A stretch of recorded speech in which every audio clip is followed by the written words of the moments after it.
naag aan qabin muddo 13 sano ah lacagta ku shaqeeyo haddii ugu yar tahay oo maanta lacag uma dirin aado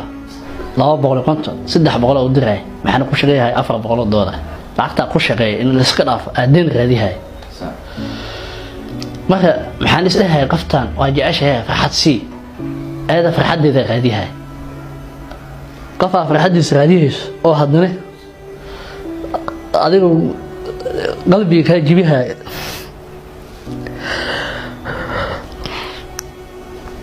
waxa uu dhabanada la haysto ma ahan qofka geeriyooday iyo dhibaato kale oo haysa balse waxa uu marba dhinac ula jeesanayaa dhabanahaysigan gabar uu jeclaa muddo 13 sano ah sidoo kalena lacag $10,000 ah marka la isku diro inta uu bil walba u diri jiray ay gaarsiisan tahay uu ku bixiyay balse markii dambe uu ogaaday in la qabo oo uu gabadhii uu lacagta u diri jirayba ay ahayd